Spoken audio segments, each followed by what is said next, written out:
Aku tidak pernah berniat menceritakan ini ke siapapun. Bahkan sampai hari ini, ketika tanganku gemetar menuliskannya, ada bagian dari diriku yang merasa seolah Gunung Arjuno sedang memperhatikan dari kejauhan. Apa yang akan kau baca ini bukan kisah yang pernah muncul di berita, bukan pula laporan resmi tim penyelamat. Semua itu sengaja dikaburkan, disederhanakan, dipotong. Alasannya jelas, menjaga nama baik gunung, menjaga citra wisata, dan mungkin menjaga agar tidak terlalu banyak orang tahu bahwa ada hal-hal yang seharusnya tidak dibangunkan. Namaku tidak penting. Dalam laporan, aku hanya tercatat sebagai pendaki selamat. Tapi akulah yang memimpin kelompok kecil itu, akulah yang mengambil keputusan-keputusan yang kelihatannya benar. Namun belakangan terasa seperti undangan halus untuk sesuatu yang tidak kasat mata. Kami berlima berangkat dengan niat sederhana. Mendaki, bermalam, lalu turun. Tidak ada ritual aneh, tidak ada tantangan, tidak ada kesombongan, setidaknya itu yang kupikirkan saat itu. Cerita ini baru bisa kutulis sekarang, bertahun-tahun setelahnya, karena setiap kali aku mencoba mengingat detailnya, ada rasa dingin yang merayap dari tengkuk hingga punggung. Seolah ingatan itu sendiri ingin menolak dibuka. Tapi ada satu alasan mengapa aku tetap menuliskannya. Supaya kau tahu bahwa gunung bukan hanya tanah tinggi dengan pepohonan dan jalur pendakian. Ada sesuatu di sana yang lebih tua dari nama, lebih sabar dari manusia, dan tidak selalu ramah pada mereka yang datang tanpa benar-benar memahami. Hari itu, pagi masih bersih ketika kami menginjakan kaki di jalur pendakian Gunung Arjuno. Udara dingin, tapi tidak menusuk. Kabut tipis menggantung rendah, seperti napas panjang yang belum dilepaskan sepenuhnya. Aku masih ingat bau tanah basah bercampur dedaunan kering, bau yang selalu membuatku merasa kecil, tapi tenang. Tidak ada firasat buruk, tidak ada rasa was-was. Justru sebaliknya, aku merasa akrab, seolah gunung itu menyambut kami sebagaimana gunung-gunung lain yang pernah kutapaki. Namun, sejak awal sebenarnya ada hal-hal kecil yang kini terasa ganjil. Aku ingat berdiri sejenak di depan papan informasi jalur. Tulisan-tulisannya jelas, panahnya tegas. Tapi entah kenapa, aku harus membacanya 2 kali, bahkan 3 kali, karena setiap kali aku mengalihkan pandangan lalu menoleh kembali, rasanya seperti arah yang kutangkap berbeda. Aku menepisnya, mengira itu hanya mataku yang lelah. Hal sepele. Begitu pikirku. Aku juga ingat suara langkah di belakang kami, padahal saat menoleh, tidak ada siapa-siapa. Awalnya kupikir itu pendaki lain yang tertinggal atau sekadar binatang kecil. Tapi suara itu konsisten. Terlalu teratur untuk seekor hewan. Seperti langkah manusia yang sengaja menjaga jarak. Tak seorang pun dari kami membicarakannya. Mungkin karena kami semua merasakannya, tapi memilih diam. Atau mungkin, tanpa sadar, kami sudah mulai belajar satu aturan tak tertulis dari gunung itu. Tidak semua hal perlu dipertanyakan. Ada satu kalimat yang terus terngiang di kepalaku hingga sekarang. Kalimat yang diucapkan petugas base camp sebelum kami berangkat. Ia mengucapkannya sambil tersenyum, nada suaranya ringan, hampir bercanda. Kalau tersesat, jangan panik. Arjuno itu, pintar. Saat itu kami tertawa. Sekarang, aku mengerti betul maknanya. Cerita ini tidak pernah dipublikasikan, karena ada terlalu banyak bagian yang tidak bisa dijelaskan dengan logika. Dalam laporan resmi, kami hanya disebut salah jalur akibat kabut. Waktu hilang kami disederhanakan. Hari-hari yang tidak masuk akal diringkas menjadi menunggu bantuan. Tidak ada satupun media yang menulis tentang suara-suara di malam hari, tentang perasaan diawasi bahkan saat sendirian, atau tentang bagaimana arah mata angin seolah berputar sesuka hati. Aku tahu, karena aku sempat diminta menandatangani pernyataan. Isinya jelas, tidak menyebarkan cerita yang bisa menimbulkan kesalahpahaman di masyarakat. Saat itu aku terlalu lelah untuk membantah. Terlalu ingin pulang. Terlalu ingin percaya bahwa semuanya sudah berakhir. Tapi tidak. Bahkan saat aku duduk di kamarku sekarang, dengan jendela tertutup dan lampu menyala terang, ada momen-momen tertentu ketika aku mencium bau tanah basah yang sama. Ada saat-saat ketika aku terbangun di tengah malam, yakin bahwa aku mendengar langkah pelan di luar pintu. Dan yang paling membuatku takut, dalam mimpi, aku sering kembali ke jalur itu, berdiri di persimpangan yang tidak pernah kuingat sebelumnya. sementara sebuah suara tanpa wujud berkata pelan, nyaris ramah, "Kamu belum selesai." Tulisan ini bukan peringatan, bukan pula ajakan untuk percaya. Aku hanya ingin kau tahu bahwa ada cerita yang sengaja disimpan, dikubur bersama kabut dan pepohonan Arjuno. Dan apa yang akan kuceritakan setelah ini bukanlah kisah keberanian, melainkan pengakuan seseorang yang pernah tersesat, bukan hanya di gunung, tapi di batas tipis antara apa yang bisa dijelaskan dan apa yang seharusnya dibiarkan tetap menjadi rahasia. Karena sejak hari itu, aku yakin satu hal, Gunung Arjuno membiarkan kami kembali, tapi tidak tanpa meninggalkan jejak di dalam diri kami masing-masing. Kami berlima bukan kelompok yang dibentuk secara kebetulan, tapi juga tidak bisa disebut tim profesional. Jika melihat dari luar, kami hanyalah 5 orang dengan ransel besar dan niat yang kelihatannya sederhana. Tapi masing-masing dari kami membawa latar belakang, kebiasaan, dan, yang baru kusadari kemudian, beban yang berbeda-beda. Gunung Arjuno seolah tahu itu sejak awal. Aku akan menyebutkan mereka satu persatu, bukan untuk mengagungkan, tapi agar kau memahami siapa saja yang akhirnya diuji oleh gunung itu. Aku sendiri, aku yang bercerita sekarang, adalah yang paling sering mendaki. Bukan yang paling hebat, tapi paling terbiasa. Aku yang mengatur logistik, membaca peta, dan menentukan ritme perjalanan. Di antara kami berlima, akulah yang paling percaya pada jalur, pada perhitungan, pada pengalaman. Dan mungkin, justru itu kesalahanku. Terlalu percaya bahwa gunung bisa ditaklukkan dengan persiapan semata. Yang kedua adalah Raffi. Raffi bukan pendaki yang banyak bicara. Sejak awal, ia lebih sering berjalan di belakang. Langkahnya pelan tapi konsisten. Ia tipe orang yang jarang mengeluh, namun juga jarang tertawa. Ada sesuatu dari caranya memandang hutan yang membuatku beberapa kali meliriknya. Tatapannya bukan kagum, melainkan waspada, seolah ia sedang mengingat sesuatu yang tidak ingin ia ceritakan. Malam sebelum berangkat, ia sempat berkata pelan, hampir seperti bicara pada dirinya sendiri, "Gunung ini berat rasanya." Aku mengira ia hanya gugup. Aku salah. Pendaki ketiga adalah Dimas. Dimas kebalikan dari Raffi. Logis, rasional, dan terang-terangan tidak percaya hal-hal mistis. Ia sering mengejek cerita-cerita pendaki yang, katanya, melihat ini itu. Baginya, semua bisa dijelaskan dengan cuaca, kelelahan, atau sugesti. Ia membawa jam altimeter, GPS cadangan, dan selalu mencatat waktu. Jika ada di antara kami yang paling yakin akan pulang tepat waktu, itu Dimas. Dan mungkin karena keyakinan itulah, ia yang paling terpukul saat semuanya mulai tidak masuk akal. Lalu Bayu. Bayu adalah sumber tawa kami, yang selalu menemukan cara untuk mencairkan suasana. Ia bernyanyi di jalur, melempar lelucon saat tanjakan terasa kejam, dan tidak pernah terlihat benar-benar takut. Bayu naik gunung bukan untuk menantang alam, tapi untuk menikmati. Ia tipe yang mudah akrab dengan siapapun, bahkan dengan pendaki asing yang baru ditemui di pos. Tapi ada satu kebiasaan Bayu yang baru kusadari belakangan. Ia sering menoleh ke arah pepohonan, seolah mengira seseorang sedang mengintip, lalu tertawa sendiri untuk menutupi rasa tidak nyamannya. Yang terakhir adalah Nina. Nina satu-satunya perempuan di antara kami. Ia bukan pendaki pemula, tapi juga bukan yang sering naik gunung. Ia memiliki intuisi yang kuat, terlalu kuat, menurut Dimas. Sejak awal, Nina berkali-kali bilang bahwa jalur Arjuno terasa berbeda. Bukan lebih sulit, bukan lebih angker, tapi berbeda. Seolah jalur itu tidak sepenuhnya ingin dilalui. Ia mudah merinding, mudah diam tiba-tiba, lalu kembali bicara seolah tidak terjadi apa-apa. Aku mengira itu hanya perasaan sensitif. Lagi-lagi, aku salah. Di pagi keberangkatan itu, kami sempat bercanda di base camp. Tertawa, berfoto, mengecek ulang logistik. Jika ada orang yang melihat kami saat itu, tidak akan ada satupun yang menyangka bahwa 5 orang ini akan menghilang selama 2 minggu. Tidak ada aura tragedi. Tidak ada firasat besar. Justru semuanya terasa terlalu normal. Tapi ada satu momen kecil yang kini terasa penting. Saat kami mulai melangkah masuk jalur hutan, Nina berhenti sejenak.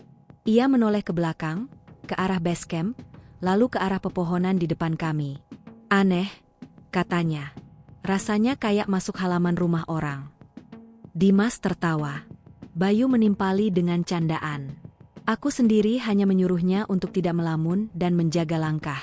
Tak satu pun dari kami menanggapi ucapannya dengan serius. Padahal, sejak beberapa ratus meter pertama, aku merasa jalur itu tidak sepenuhnya sunyi. Bukan karena suara alam, burung, serangga, angin, itu semua ada. Tapi ada ruang kosong di antara suara-suara itu. Sejenis keheningan yang tidak nyaman, seperti seseorang sedang menahan napas. Raffi berjalan semakin tertinggal. Saat kutanya kenapa, ia hanya menjawab singkat, "Aku nggak suka bagian ini." Ketika kutanya lagi maksudnya bagian mana, ia menunjuk ke depan, ke jalur yang sama sekali tidak terlihat berbeda dari sebelumnya. Dimas mencatat waktu. Bayu bersenandung. Nina mulai lebih sering diam. Kami masih berada di tahap awal pendakian. Masih dekat dengan peradaban. Sinyal memang sudah hilang, tapi itu hal biasa. Yang tidak biasa adalah perasaan bahwa kami sedang diperhatikan, bukan dari satu arah, melainkan dari segala arah sekaligus. Dan anehnya, perasaan itu tidak datang sebagai ancaman. Tidak ada rasa ingin lari. Justru seperti tatapan seseorang yang ingin memastikan kami benar-benar masuk. Jika aku boleh jujur, disitulah orientasi sebenarnya dimulai. Bukan saat kami tersesat. Bukan saat kabut turun. Tapi saat 5 orang dengan latar belakang berbeda melangkah bersama ke dalam jalur yang kelihatannya ramah, tanpa sadar bahwa masing-masing dari kami sedang diperkenalkan, satu persatu, kepada Gunung Arjuno. Dan gunung itu, entah bagaimana, sedang mengingat nama kami. Langkah kami semakin dalam menembus jalur hutan, dan pada titik itulah Gunung Arjuno mulai memperlihatkan wajahnya yang lain, bukan yang terpampang di brosur pendakian atau foto-foto media sosial, melainkan wajah yang hanya muncul ketika seseorang benar-benar masuk, bukan sekadar lewat. Jalur yang semula terasa jelas perlahan berubah menjadi lorong panjang pepohonan, di mana cahaya matahari hanya turun sebagai serpihan tipis yang terpecah oleh dedaunan. Aku masih berjalan di depan. Kebiasaan lama membuatku otomatis menghitung langkah, memperkirakan jarak, dan mencocokkannya dengan peta di kepalaku. Secara teknis, tidak ada yang salah. Jalurnya ada. Tanda-tanda masih terlihat. Tanahnya padat, tidak licin. Namun ada satu hal yang sulit kujelaskan. Rasa bahwa jarak tidak lagi bersahabat dengan waktu. Seperti kami berjalan cukup lama, tapi pemandangan tidak benar-benar berubah. Bayu yang biasanya cerewet mulai jarang bicara. Nyanyiannya terhenti di tengah nada, lalu menghilang begitu saja. Ketika kutanya kenapa, ia hanya mengangkat bahu dan berkata, "Gema suaraku aneh di sini." Aku sempat tertawa kecil, tapi kemudian kusadari bahwa benar, suara kami tidak memantul sebagaimana mestinya. Seolah hutan itu menyerap suara, menelannya, dan tidak mengembalikannya. Beberapa ratus meter setelah itu, kami menemukan persimpangan kecil. Tidak tercatat jelas di peta. Satu jalur tampak lebih lebar dan bersih, seolah sering dilalui. Jalur lain lebih sempit, dengan rumput dan ranting yang belum lama terinjak. Secara naluriah, aku memilih jalur yang terlihat lebih jelas. Keputusan yang sederhana. Keputusan yang kelak akan terus terngiang di kepalaku. Raffi berhenti sejenak sebelum mengikuti. Ia menatap jalur sempit itu lama sekali. "Yang ini, rasanya bukan buat kita," katanya lirih. Aku menoleh, bertanya maksudnya. Ia menggeleng. "Nggak tahu, cuma nggak enak." Dimas langsung menimpali dengan nada setengah kesal. "Kita ikuti jalur paling masuk akal aja. Jangan pakai perasaan." Nina tidak berkata apa-apa, tapi aku melihat tangannya mengepal, kukunya menekan telapak. Akhirnya kami tetap berjalan. Jalur lebar itu membawa kami ke dalam hutan yang terasa semakin rapat. Udara berubah lebih dingin, lebih lembab. Bau tanah basah semakin kuat, bercampur aroma yang samar, seperti bunga liar yang tidak terlihat. Nina berhenti lagi. "Kalian cium itu?" tanyanya. Bayu mengangguk pelan. Dimas bilang mungkin bunga hutan. Aku mencatatnya sebagai hal biasa. Tapi aroma itu datang dan pergi tanpa pola. Kadang begitu kuat sampai membuat kepala sedikit pening, lalu menghilang seolah tidak pernah ada. Kami berjalan hampir 1 jam tanpa bertemu siapapun. Tidak ada pendaki naik, tidak ada yang turun. Padahal jalur ini seharusnya cukup ramai. Aku mulai merasa gelisah, tapi belum panik. Aku mengecek jam, waktunya masuk akal. Namun ketika Dimas membandingkan dengan catatannya, ia mengernyit. Aneh, katanya. Harusnya kita sudah sampai pos berikutnya. Kami melanjutkan langkah. Semakin jauh, semakin sering aku merasa seperti pernah melewati bagian ini. Sebuah pohon besar dengan akar mencuat. Batu pipih di sisi kanan jalur. Semak berduri yang harus dihindari. Aku menepis perasaan itu, menganggapnya sekadar kemiripan. Sampai akhirnya Nina berkata pelan, "Mas, itu batu yang tadi kita lewatin, kan?" Aku berhenti, menoleh. Jantungku berdegup lebih cepat. Batu itu memang terasa familiar. Terlalu familiar. Dimas langsung membuka GPS. Sinyal lemah, lalu hilang. Ia mencoba lagi. Sama. Mungkin gangguan, katanya, tapi suaranya tidak setegas biasanya. Raffi berdiri diam. Tatapannya kosong, seolah mendengarkan sesuatu yang tidak kami dengar. "Jangan lama-lama di sini," katanya tiba-tiba. "Kalau kita berhenti, nanti susah jalan lagi." Aku memutuskan untuk terus bergerak. Dalam pikiranku, bergerak berarti mendekat ke tujuan. Diam berarti masalah. Kami tidak menyadari bahwa bergerak pun bisa menjadi jebakan. Cahaya mulai berubah. Bukan gelap, tapi seperti sore yang datang terlalu cepat. Padahal jam menunjukkan masih siang. Angin berembus, membawa suara gesekan dedaunan yang terdengar, seperti bisikan jika didengar terlalu lama. Bayu menoleh ke belakang beberapa kali. Ketika kutanya, ia menjawab dengan senyum yang dipaksakan, kayak ada yang ngikutin. Aku ingin mengatakan itu cuma sugesti. Tapi aku sendiri merasakan hal yang sama. Bukan langkah berat, bukan suara jelas. Hanya perasaan bahwa jarak di belakang kami tidak pernah benar-benar kosong. Kami menemukan tempat datar yang cocok untuk berhenti sejenak. Aku memutuskan istirahat. Air diminum. Camilan dibagi. Semua tampak normal, tapi suasananya tegang. Tidak ada tawa. Tidak ada obrolan ringan. Disitulah aku mendengar suara itu untuk pertama kalinya.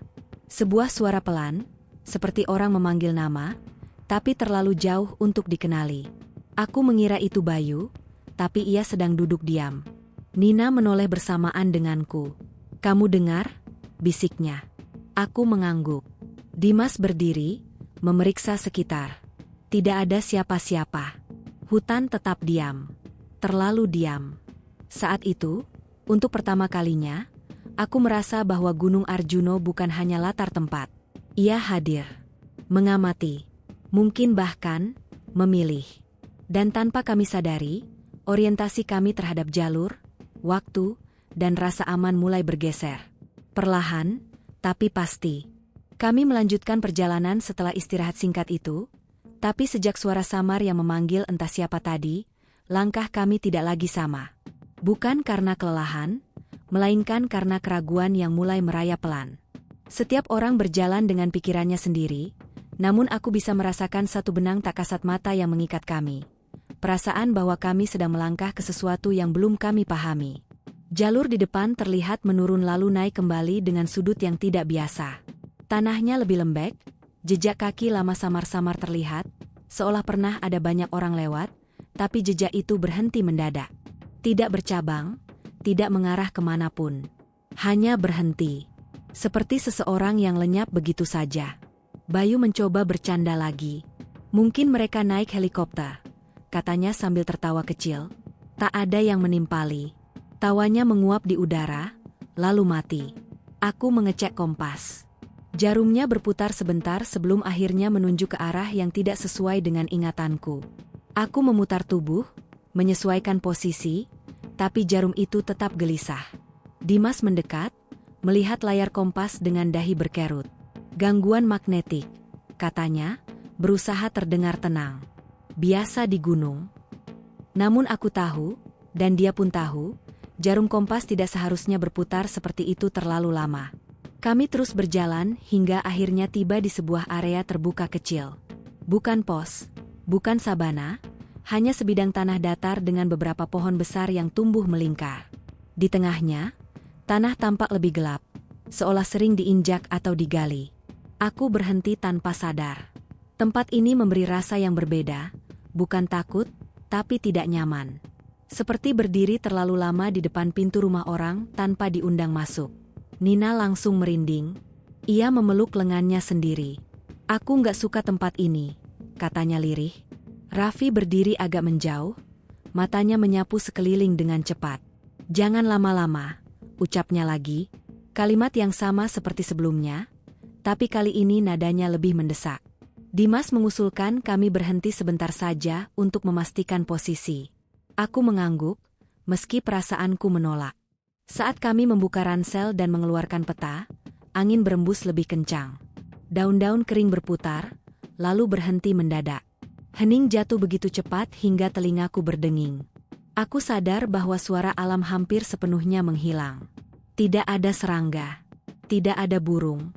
Bahkan angin pun terasa seperti menahan diri.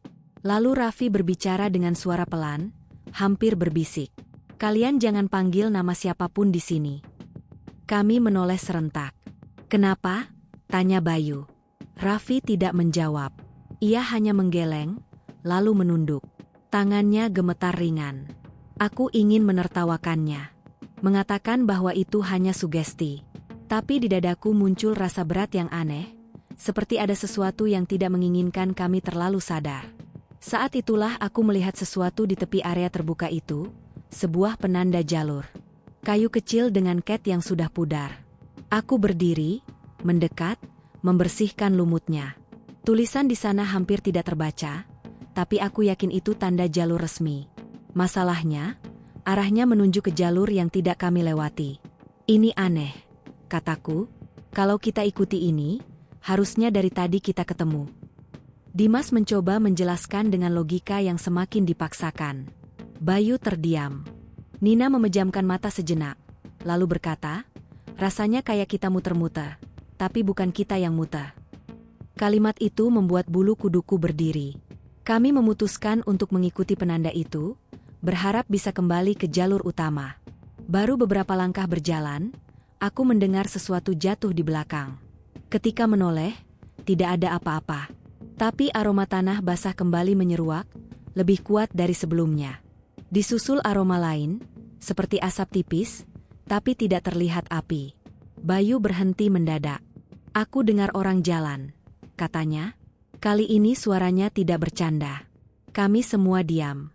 Dan dalam keheningan itu, terdengar jelas, langkah kaki pelan, tidak tergesa, mengitari kami dari kejauhan. Aku memanggil, halo. Suaraku terdengar terlalu keras, memantul aneh di antara pepohonan. Langkah itu berhenti. Hening kembali jatuh, lebih berat dari sebelumnya. Raffi menatapku tajam. Aku bilang jangan manggil, katanya dengan nada marah bercampur takut. Tidak ada yang menjawabnya. Kami saling berpandangan, dan di mata masing-masing, aku melihat refleksi perasaan yang sama. Kami tidak sendirian. Saat kami melanjutkan langkah, jalur itu terasa berbeda. Lebih sempit, lebih gelap. Pepohonan seolah merapat, menyisakan lorong panjang yang menelan cahaya. Aku menoleh ke belakang, mencoba mengingat dari mana kami datang, tapi jalur di belakang tampak sama persis dengan yang di depan. Untuk pertama kalinya, aku merasakan kepanikan yang nyata. Bukan karena kami kelelahan, bukan karena cuaca, tapi karena orientasi kami, arah, jarak, bahkan keyakinan, mulai runtuh. Dimas berkata pelan, hampir pada dirinya sendiri, kita harusnya sudah sampai. Ini nggak mungkin. Nina menangis tanpa suara. Bayu menggenggam talinya sendiri, berusaha tetap tenang. Raffi berdiri kaku, menatap lurus ke depan, lalu berkata dengan suara yang nyaris tidak terdengar, kita udah masuk. Masuk kemana? Tanyaku. Ia menoleh, dan untuk sesaat aku merasa tatapannya bukan milik orang yang sama. Ke tempat yang salah. Kalimat itu menggantung di udara, berat dan dingin. Dan disitulah aku akhirnya mengakui sesuatu yang sejak tadi berusaha kutolak. Kami tidak sekadar salah jalur. Kami telah melewati batas yang tidak terlihat. Batas antara jalur pendakian dan wilayah yang tidak ditujukan untuk manusia. Hari itu belum berakhir. Bahkan masalah kami belum benar-benar dimulai. Tapi pada saat itulah orientasi kami sebagai pendaki runtuh sepenuhnya, digantikan oleh satu kesadaran yang menakutkan, Gunung Arjuno tidak lagi menunjukkan jalan pulang. Dan ia belum selesai dengan kami. Malam pertama datang tanpa benar-benar kami sadari. Tidak ada senja yang jelas, tidak ada peralihan warna langit yang biasanya menjadi penanda waktu di gunung. Cahaya hanya meredup perlahan, seperti lampu yang diputar pelan ke arah mati, hingga kami tiba-tiba menyadari bahwa hutan di sekitar kami telah berubah menjadi bayangan dan siluet. Jam di tangan Dimas menunjukkan pukul 6 sore, tapi rasanya seperti sudah jauh lebih malam. Kami sepakat untuk berhenti dan mendirikan camp darurat.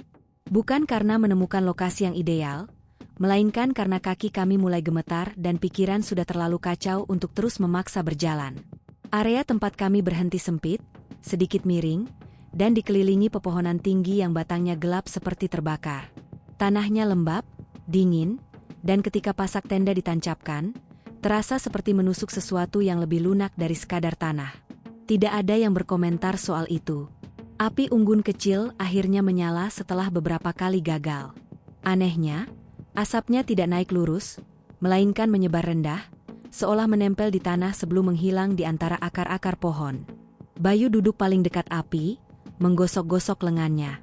Dingin banget, katanya, padahal jaketnya tebal, dan api cukup besar untuk ukuran camp pertama. Aku membagi tugas secara otomatis, kebiasaan lama yang kupaksakan agar semuanya terasa normal. Raffi diminta mengecek sekitar, Dimas memastikan koordinat terakhir yang bisa dicatat, Nina menyiapkan logistik malam. Tapi semua itu terasa seperti sandiwara. Kami melakukan hal-hal yang seharusnya, sambil tahu bahwa situasinya tidak seharusnya seperti ini. Raffi kembali tidak sampai 5 menit kemudian. Wajahnya pucat, matanya bergerak cepat. "Jangan ke arah barat," katanya singkat. "Kenapa?" tanyaku. Ia menggeleng. "Pokoknya jangan." Aku ingin mendesaknya menjelaskan, tapi Dimas tiba-tiba bersuara. "Ini nggak masuk akal," katanya sambil menatap layar GPS yang mati total. "Jam jalan, tapi jarak nggak berubah. Kita kayak, diam di tempat." Kalimat itu membuat suasana semakin berat. Nina berhenti bergerak. Ia menatap api unggun lama sekali, lalu berkata pelan, "Kalian ngerasa nggak, kayak ada yang dengerin?" Tidak ada yang menjawab. Karena kami semua merasakannya. Malam semakin dalam. Api unggun mulai mengecil, kayu bakar cepat habis seolah terbakar terlalu cepat.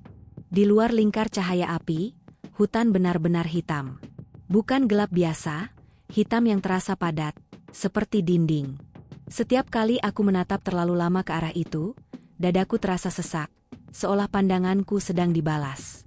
Suara pertama muncul sekitar 1 jam setelah kami duduk diam. Bukan suara keras. Bukan teriakan.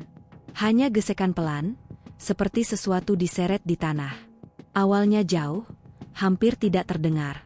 Bayu yang pertama bereaksi. Ia berhenti mengunyah, menegakkan tubuh. "Dengar itu?" bisiknya. Suara itu berputar. Tidak mendekat, tapi tidak menjauh. Seperti mengelilingi area camp kami dengan sabar. Dimas berdiri, menggenggam senter. Ia menyinari kegelapan. Cahaya senter hanya menembus beberapa meter sebelum ditelan bayangan pepohonan. Tidak ada apa-apa. Tapi begitu senter dimatikan, suara itu kembali, kali ini disertai sesuatu yang membuat napasku tertahan, seperti napas lain, berat dan lambat. Nina mulai menangis pelan. Aku duduk di sampingnya, mencoba menenangkannya, tapi tanganku sendiri dingin. Raffi berdiri membelakangi kami, menatap ke arah gelap, seolah berjaga. Bibirnya bergerak-gerak, seperti komat kamit mengucapkan sesuatu. "Vi," panggilku pelan. Ia tidak menjawab. Lalu terdengar suara lain. Lebih jelas. Seperti seseorang melangkah di atas daun kering. Langkah manusia. Pelan, teratur, tidak tergesa. Bayu refleks berkata, "Halo," dan seketika Raffi menoleh tajam. "Diam," katanya keras. "Jangan jawab apapun." Langkah itu berhenti. Hening jatuh begitu mendadak sampai telingaku kembali berdenging. Dalam hening itu, aku menyadari sesuatu yang membuat perutku mual. Suara alam belum kembali. Tidak ada jangkrik. Tidak ada burung malam. Seolah seluruh hutan sedang menahan napas bersama kami. Kami bertahan dalam posisi itu entah berapa lama. Jam seolah kehilangan makna. Api unggun hampir padam ketika akhirnya suara itu menjauh, atau mungkin hanya berpindah tempat. Tidak ada yang berani memastikan. Malam itu kami tidur bergantian. Meski kata tidur terasa terlalu ringan untuk apa yang kami alami. Setiap kali aku memejamkan mata, ada perasaan jatuh, seolah tanah di bawahku akan membuka. Beberapa kali aku terbangun karena yakin mendengar namaku dipanggil, sangat dekat dengan telinga. Tapi ketika ku buka mata, hanya ada wajah-wajah pucat teman-temanku dan api unggun yang hampir mati. Pagi akhirnya datang, atau setidaknya cahaya abu-abu yang menandakan pergantian waktu. Kabut tebal menyelimuti kamp kami, begitu rapat hingga jarak pandang tidak lebih dari 5 meter. Dunia terasa menyempit, basah, sunyi. Kami berkemas dalam diam. Tidak ada yang bercanda, tidak ada yang menyemangati. Bayu muntah setelah mencoba minum. Nina tampak lebih lemah. Dimas memeriksa jamnya berkali-kali. Raffi tampak seperti tidak tidur sama sekali. Arah mana? Tanya Bayu dengan suara serak. Aku membuka peta, meski aku sendiri sudah tidak yakin lagi pada garis-garis di atas kertas itu. Kompas masih gelisah. Kabut menutup segalanya. Namun satu hal jelas, kembali ke arah semalam terasa mustahil. Jalur itu seperti menghilang. Kita jalan, kataku akhirnya, pelan-pelan. Kami melangkah meninggalkan kamp, dan setelah sekitar 10 menit berjalan, aku menoleh ke belakang, kebiasaan refleks yang tidak pernah kulakukan sebelumnya. Dadaku langsung terasa kosong. Kamp kami tidak ada. Tidak ada bekas api. Tidak ada jejak tenda. Tidak ada tanah yang terinjak. Seolah kami tidak pernah bermalam di sana. Aku berhenti. Yang lain ikut berhenti. Ketika aku menunjuk ke arah kosong itu, tidak ada yang perlu dijelaskan. Wajah Dimas runtuh. Nina terduduk. Bayu mengumpat pelan. Raffi menutup mata, menarik napas panjang. Disitulah kami akhirnya mengerti bahwa ini bukan lagi soal tersesat satu malam. Gunung Arjuno telah mulai memainkan perannya sepenuhnya. Kami berjalan tanpa benar-benar tahu kemana tujuan kami. Kabut pagi itu tidak menipis seperti seharusnya. Ia justru semakin tebal, menggantung rendah di antara pepohonan, membuat dunia terasa seperti lorong sempit yang tak berujung. Setiap langkah harus dipastikan, karena jarak pandang hanya beberapa meter. Aku berjalan paling depan, bukan karena yakin, tapi karena seseorang harus melakukannya. Tanah di bawah sepatu terasa berbeda dari sebelumnya. Lebih lunak, lebih basah, seolah menyimpan air di dalamnya. Beberapa kali kakiku terperosok ringan, meninggalkan lubang yang segera terisi lumpur. Anehnya, jejak kaki kami cepat sekali menghilang. Aku sempat menoleh, ingin memastikan kami meninggalkan tanda arah, tapi yang kulihat hanya permukaan tanah yang kembali rata, seakan tidak pernah diinjak. Dimas memperhatikan hal yang sama. Ini nggak normal, katanya lirih. Jejak harusnya masih kelihatan. Ia mencoba berjalan sedikit ke samping jalur, menginjak tanah dengan sengaja, lalu menunggu beberapa detik.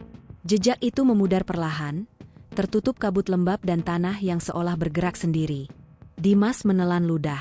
Tidak ada lagi penjelasan logis yang ia tawarkan. Kami terus bergerak selama entah berapa lama. Waktu kembali menjadi sesuatu yang kabur.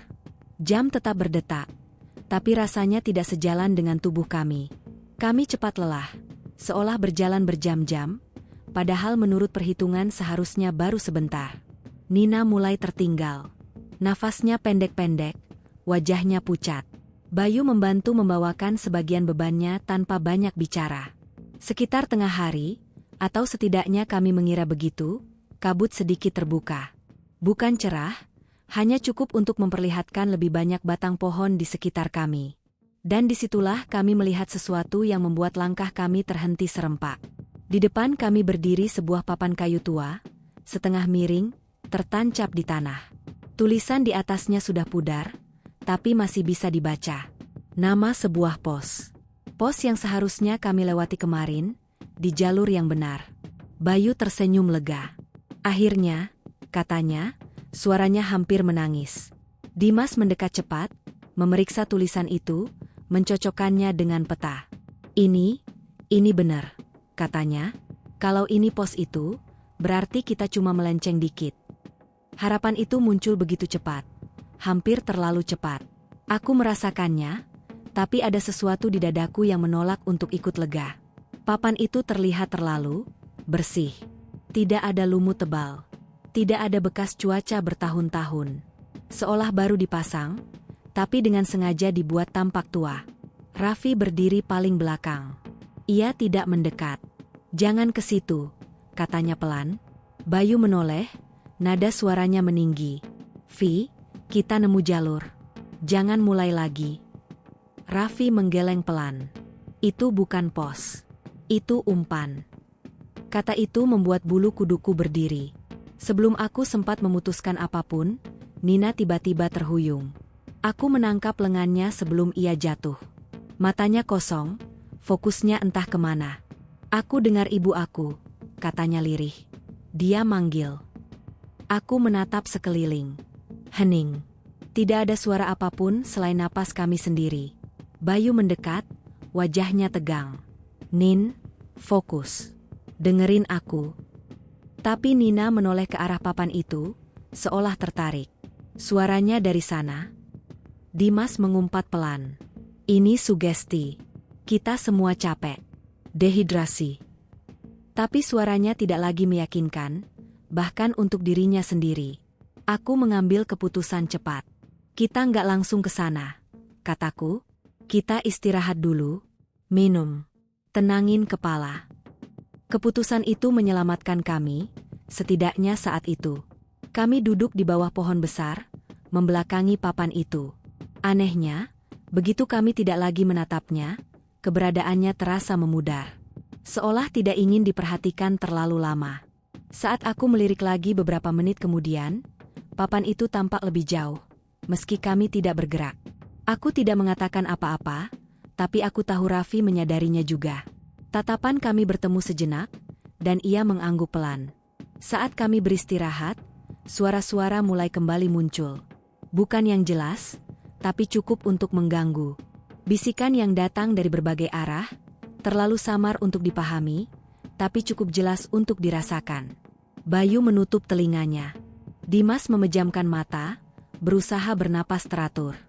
Nina berbisik sendiri, menjawab sesuatu yang tidak kami dengar. Dan di tengah semua itu, Raffi berdiri. "Aku harus bilang," katanya tiba-tiba. Suaranya tenang, tapi berat. Kami menoleh. "Semalam, waktu aku ngecek sekitar camp, aku ketemu jalur lain. Jalur yang kelihatannya terang. Ada orang berdiri di sana. Dia bilang kita salah masuk. Katanya, kalau mau keluar, harus ninggalin satu." Tidak ada yang langsung menjawab. "Orang?" tanyaku akhirnya. "Orang siapa?" Raffi menggeleng. Mukanya nggak jelas. Tapi dia tahu nama kita. Tahu urutan kita jalan. Dia manggil aku duluan. Nina mulai menangis lagi. Bayu terlihat seperti mau marah, tapi amarahnya patah sebelum keluar. Dimas duduk terpaku, wajahnya pucat.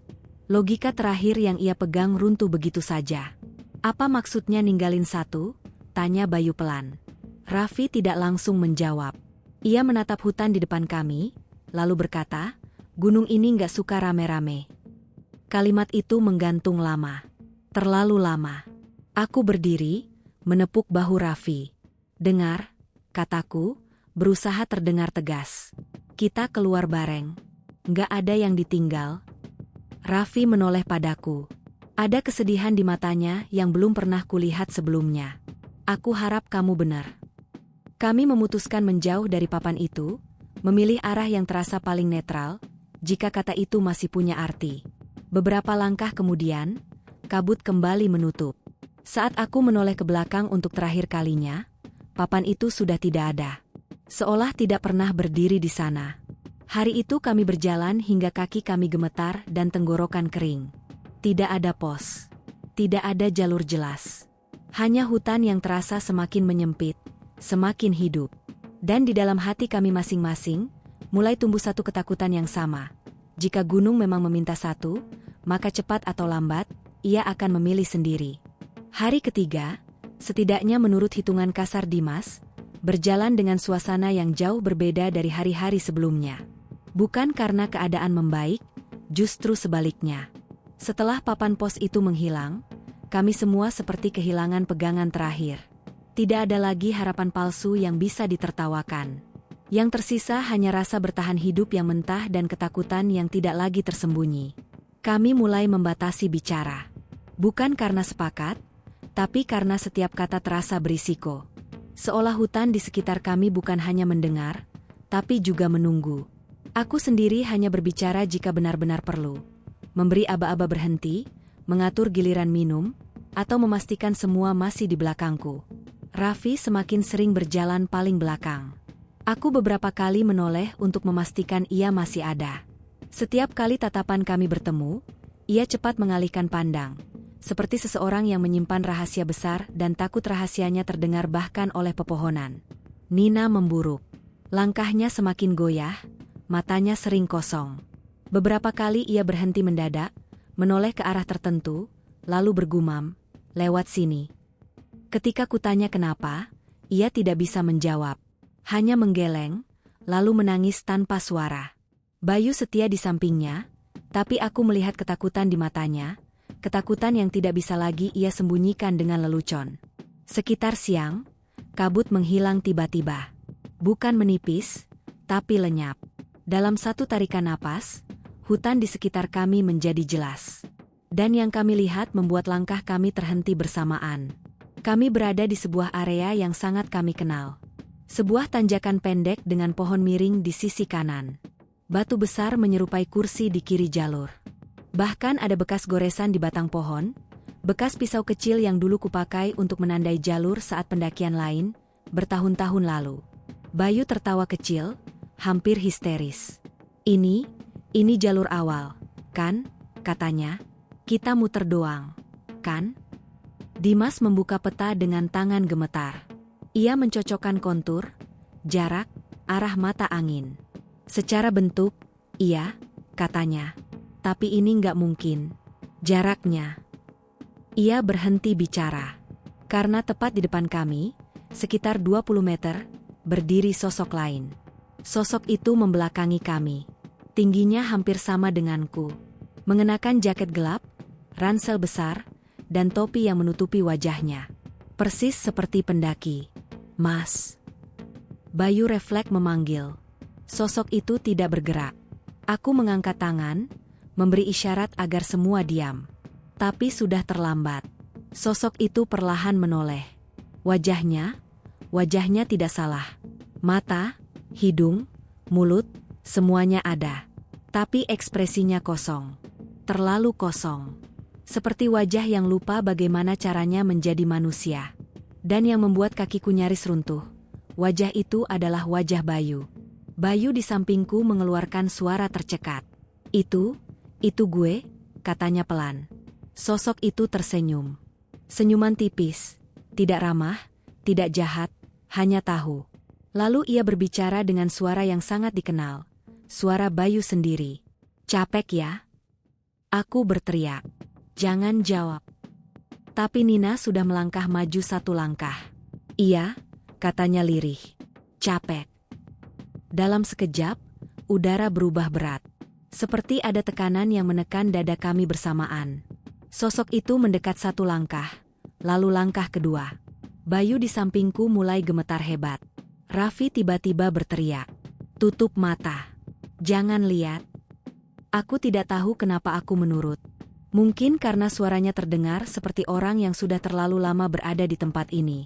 Aku memejamkan mata, menarik Bayu dan Nina mendekat, memaksa mereka menutup mata juga. Ada suara langkah cepat. Ada suara napas berat, bukan dari kami. Ada suara seperti kain diseret di tanah. Lalu hening. Ketika aku membuka mata, sosok itu sudah tidak ada. Jalur di depan kami kembali asing. Batu besar hilang. Pohon miring berubah posisi. Bekas goresan di batang pohon lenyap, seolah tidak pernah ada. Bayu terduduk. Wajahnya basah oleh keringat dan air mata. "Dia ngomong kayak gue," katanya terbata. "Dia tahu cara gue ketawa." Nina muntah hebat. Dimas berdiri mematung, mulutnya terbuka, tapi tidak ada suara keluar. Logika terakhir yang ia pegang mati sepenuhnya di sana. Raffi mendekat padaku. Suaranya sangat pelan. Itu bukan nyamar, katanya. Itu kemungkinan. Apa maksudmu? Tanyaku. Gunung nunjukin versi yang bisa tinggal di sini. Kami berjalan lagi, hampir terseret oleh ketakutan kami sendiri. Tidak ada yang ingin berhenti. Tidak ada yang ingin sendirian. Tapi semakin sore, energi kami habis. Nina akhirnya ambruk. Pingsan. Kami terpaksa berhenti dan membuat camp darurat lagi, kali ini tanpa api. Raffi melarang keras. Api itu undangan, katanya singkat. Malam datang cepat. Terlalu cepat. Suhu turun drastis. Kami meringkuk berdekatan, berbagi panas tubuh. Di kegelapan itu, bisikan kembali datang, lebih jelas dari sebelumnya. Kali ini, bisikan itu menyebutkan nama kami satu persatu. Urutannya selalu sama. Namaku, Dimas, Bayu, Nina, dan terakhir, Raffi. Setiap kali nama Raffi disebut, suaranya berbeda. Lebih dekat. Lebih dalam. Aku sadar akan satu hal yang membuat tenggorokanku kering. Urutan itu adalah urutan kami berjalan sejak awal pendakian. Dan jika bisikan itu adalah hitungan, maka seseorang akan menjadi yang terakhir. Malam setelah pertemuan dengan sosok itu menjadi titik di mana kami berhenti berpura-pura bahwa kami masih memegang kendali. Api tidak kami nyalakan. Gelap menelan kami sepenuhnya, kecuali cahaya pucat bulan yang sesekali menembus sela dedaunan, itu pun seperti enggan berlama-lama. Udara dingin menggigit tulang, dan setiap tarikan napas terasa terlalu keras, seolah bisa memancing sesuatu yang sedang menunggu. Kami duduk berdekatan, punggung saling menempel, membentuk lingkaran kecil manusia yang rapuh di tengah hutan yang luas. Tidak ada yang tidur, bahkan memejamkan mata terasa berbahaya. Setiap kali kelopak mataku turun sedikit saja, bisikan itu kembali, menyusup seperti udara dingin ke celah jaket. Nama-nama itu tidak lagi disebut berurutan. Mereka diulang, dipelintir. Kadang terdengar seperti doa, kadang seperti ejekan. Dimas yang pertama kali goyah malam itu. Ia menarik napas cepat, tangannya gemetar saat memeluk lutut. Ini halusinasi massal. Gumamnya berulang-ulang, seperti mantra penyangga terakhir. Kurang makan. Kurang minum. Otak kita nyari pola. Aku ingin percaya. Aku sungguh ingin. Tapi lalu terdengar bunyi kecil dari balik semak. Bukan langkah, bukan hewan, seperti kain basah yang diseret perlahan. Dimas terdiam. Kata-katanya putus di tenggorokan. Nina mendekap kepalanya, menutup telinga. Mereka nyuruh aku berdiri, katanya lirih. Katanya dinginnya bakal hilang kalau aku ikut. Bayu spontan memeluk Nina, menahannya. Jangan dengerin, katanya tegas, meski suaranya bergetar. Itu bohong. Raffi menatap gelap dengan mata yang terlalu tenang. Mereka nggak bohong, ucapnya pelan. Mereka cuma nawarin. Aku menoleh tajam. Vi, stop. Raffi tidak menoleh. Dari awal kita masuk, ada aturan yang kita langgar. Lanjutnya, bukan soal jalur. Soal cara datang. Cara datang gimana? Desak Dimas. Raffi akhirnya menatap kami satu persatu. Kita datang rame-rame. Berisik. Yakin semua milik kita. Ada yang ngikut. Ada yang ke bawah. Ia menunduk. Dan sekarang gunung minta diseimbangkan. Kata itu, diseimbangkan, jatuh seperti batu. Sekitar tengah malam, sesuatu terjadi pada Bayu. Awalnya ia hanya terdiam terlalu lama. Tatapannya kosong, bibirnya bergerak tanpa suara. Aku memanggil namanya. Tidak ada respons. Ketika aku mengguncang bahunya, ia tersentak, menatapku dengan mata yang bukan mata Bayu yang kukenal. Aku udah ketemu jalannya, katanya. Suaranya datar, terlalu datar. Dekat, tinggal turun. Bayu, fokus, kataku, menahan panik. Nggak ada jalur turun malam-malam begini. Ia tersenyum, senyum yang sama seperti sosok siang tadi. Nina menjerit kecil. Dimas berdiri refleks, Hampir jatuh. Raffi bergerak cepat, memegang pergelangan tangan Bayu. "Lepasin," kata Bayu pelan. Dia nunggu. "Siapa?" tanyaku. Bayu menoleh ke kegelapan. "Yang sama aku." Aku tidak memberi waktu lagi. Aku meraih wajah Bayu, memaksanya menatapku. "Dengar aku. Kamu Bayu. Kamu di sini sama kami. Dengar suaraku." Ada jeda panjang. Napas Bayu tersengal. Matanya berkaca-kaca. "Capek," katanya, dan runtuh di lenganku. Menangis keras, tangis manusia yang nyata, penuh rasa sakit. Kami bertahan malam itu dengan cara paling primitif. Saling menjaga agar tetap terjaga. Ketika fajar akhirnya datang, sekali lagi tanpa jelas, kami sudah kehabisan tenaga. Namun fajar membawa kejutan lain yang lebih buruk. Raffi menghilang. Tidak ada teriakan. Tidak ada suara. Satu saat ia ada di antara kami, punggungnya menempel ke punggungku. Saat aku bergeser sedikit untuk mengatur posisi, ruang itu kosong. Aku berdiri, memanggil namanya. Hutan menjawab dengan sunyi. Jejak kaki, tidak ada. Tanah basah itu kembali licin dan rata, menelan tanda apapun. Nina histeris. Bayu memukul pohon dengan marah. Dimas berlutut, memegangi kepalanya. "Ini salahku," katanya berulang. "Harusnya aku nggak maksa." Aku menutup mata sejenak, menahan gelombang bersalah yang menghantam. Tapi di sela kepanikan itu, aku menyadari sesuatu yang membuat darahku dingin. Bisikan itu berhenti. Hutan menjadi netral.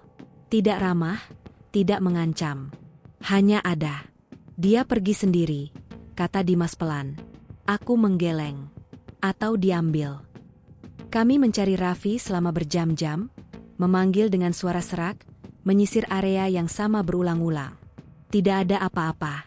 Tidak ada tanda. Seolah Raffi tidak pernah ada bersama kami. Menjelang siang, kami menemukan sesuatu yang membuat langkah kami terhenti. Ransel Raffi tergeletak rapi di bawah pohon. Tidak kotor. Tidak robek. Seperti ditaruh. Di dalamnya, tidak ada makanan. Tidak ada alat. Hanya satu barang, catatan kecil yang aku kenali, buku saku Raffi. Tulisan tangannya rapi, tapi pendek. "Kalau kalian baca ini, berarti jalur sudah dibuka. Jangan cari aku.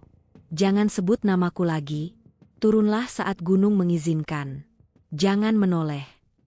Nina jatuh terduduk. Bayu menutup wajahnya. Dimas menatap catatan itu lama, lalu meremasnya sampai kusut. "Ini nggak adil," katanya parau. Aku berdiri lama, menatap hutan.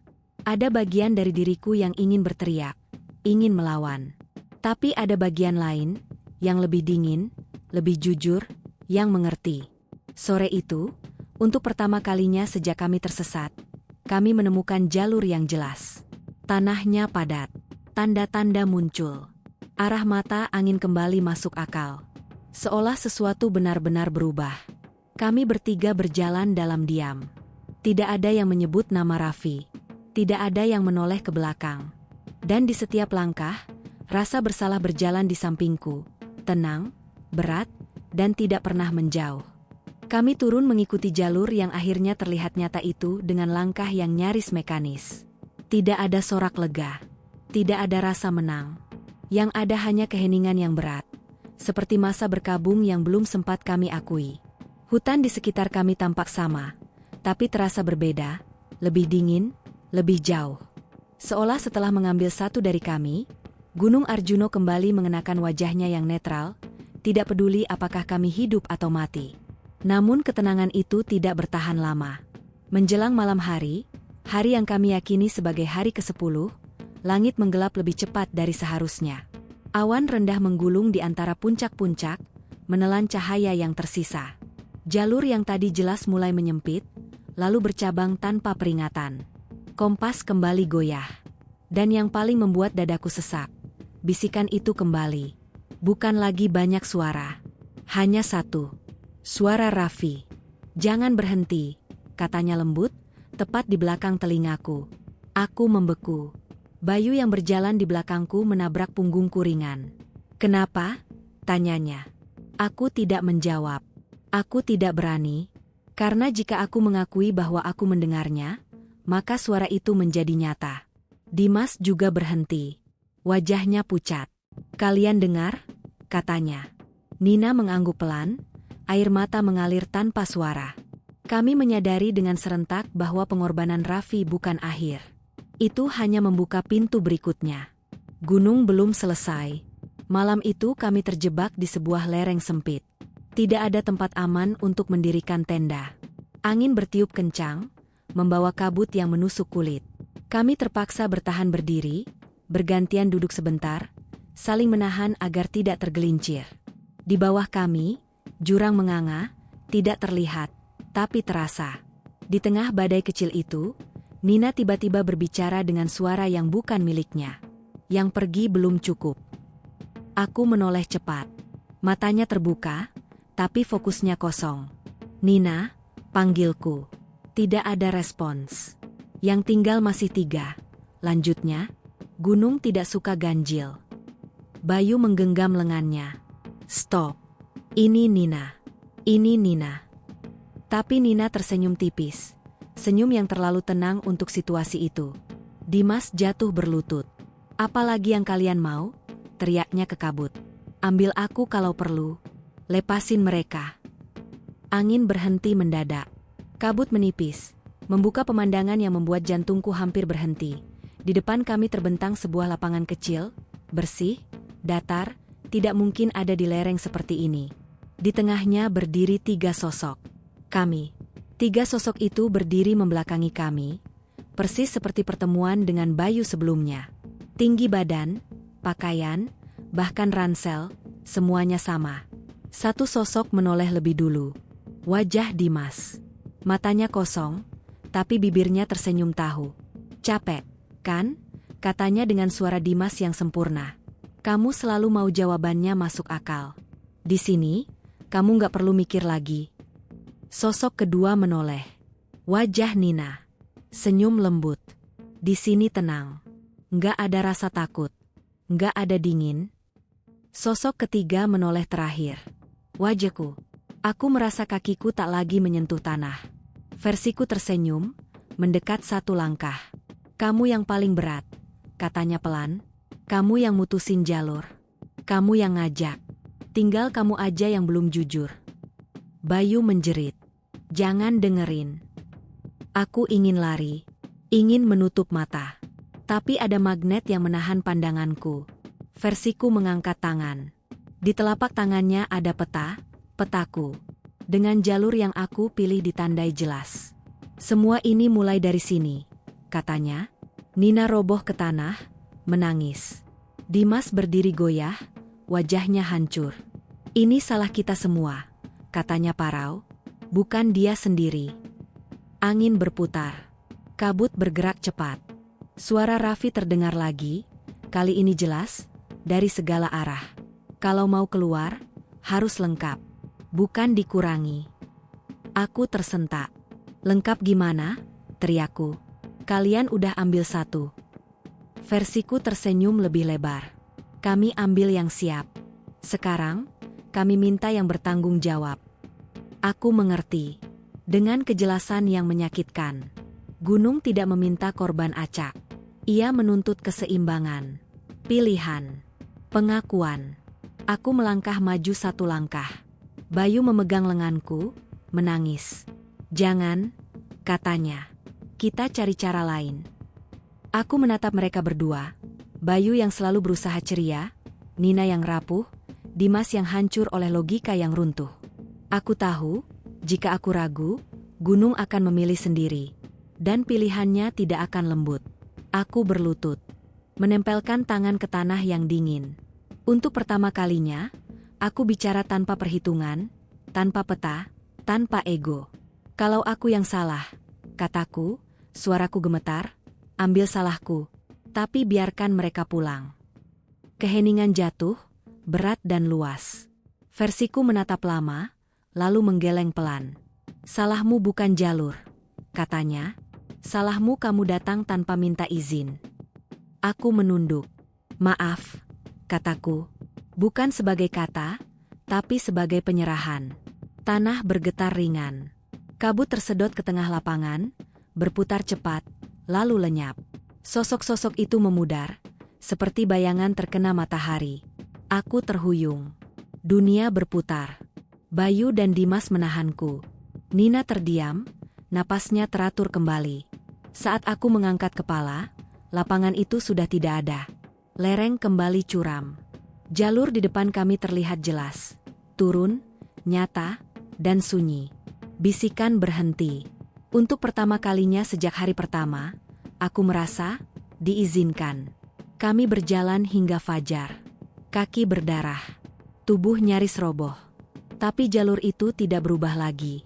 Tidak berputar. Tidak menipu. Dan saat matahari akhirnya muncul sepenuhnya, memperlihatkan pos bawah di kejauhan, Nina menangis keras, tangis lega yang menyakitkan. Aku menoleh sekali ke belakang, tanpa sadar. Di antara pepohonan, jauh sekali, aku melihat satu sosok berdiri. Tidak mendekat, tidak melambai. Hanya berdiri, menatap. Raffi. Aku ingin memanggilnya, tapi aku teringat catatannya. Aku menunduk, lalu melangkah pergi. Kami ditemukan pada hari ke-14, di sebuah titik yang, menurut peta resmi, seharusnya bisa dicapai dalam 1 hari pendakian normal. Ironisnya, lokasi itu berada tidak jauh dari jalur populer yang sering dilalui pendaki akhir pekan. Ada pos kecil, ada papan penunjuk arah yang jelas, bahkan ada sisa-sisa bungkus makanan instan yang masih baru. Dunia kembali terasa biasa.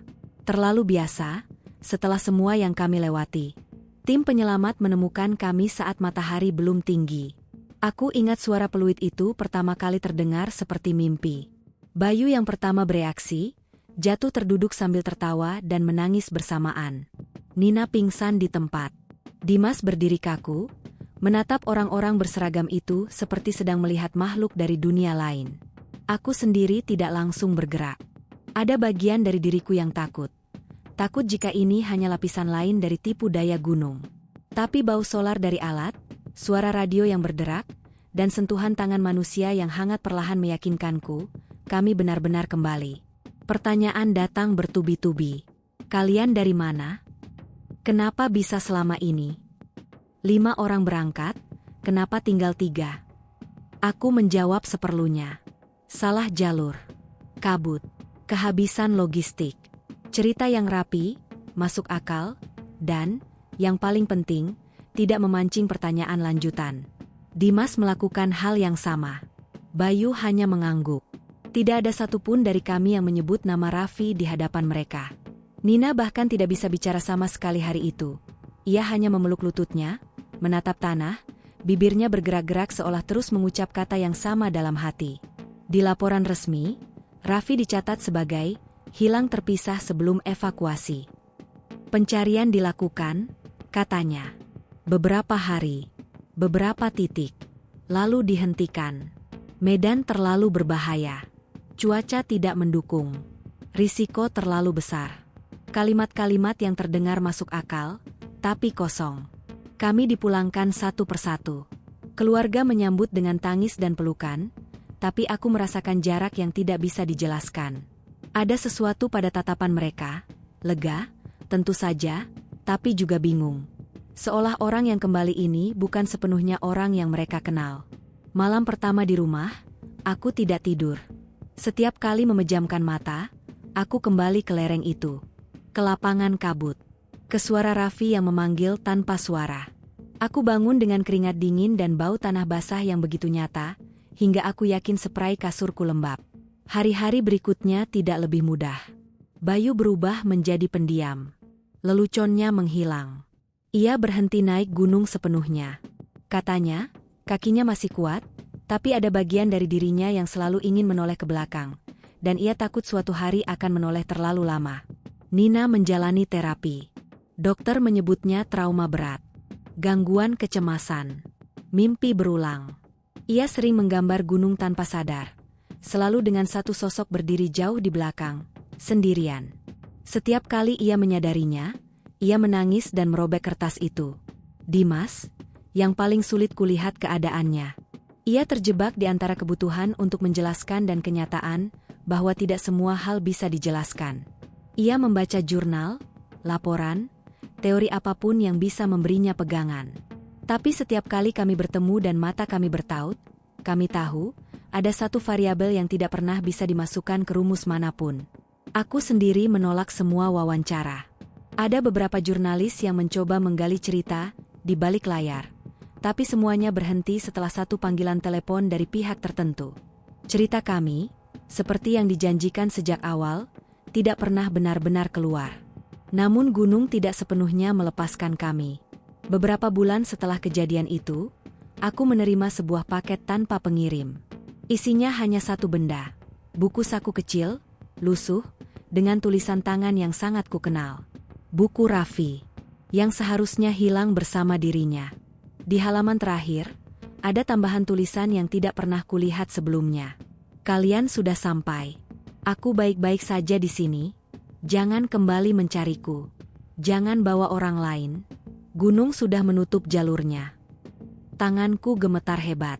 Aku tidak pernah menceritakan ini ke siapapun, bahkan ke Bayu dan Dimas.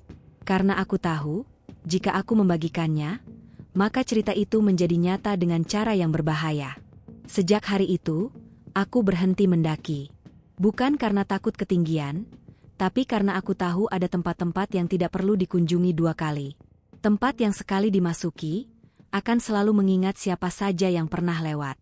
Cerita ini kutulis bukan untuk menakut-nakuti, bukan untuk mencari simpati. Aku menuliskannya karena ada kebenaran yang tidak tercatat di laporan, tidak masuk berita, dan tidak diajarkan di peta jalur pendakian manapun.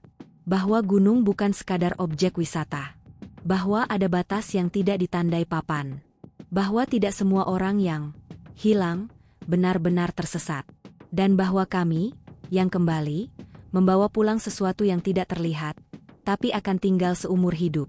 Setiap kali aku melihat siluet Gunung Arjuno dari kejauhan, ada bagian kecil dari diriku yang merasa sedang diawasi. Bukan dengan marah, bukan dengan ancaman, melainkan dengan kesadaran tenang, seolah gunung itu tahu aku menepati janji. Aku tidak pernah kembali ke sana. Dan aku berharap, siapapun yang membaca ini, mengerti satu hal sederhana yang terlambat kami pahami. Tidak semua jalan ingin dilewati. Tidak semua tempat ingin dikenali. Dan tidak semua yang kembali, benar-benar pulang.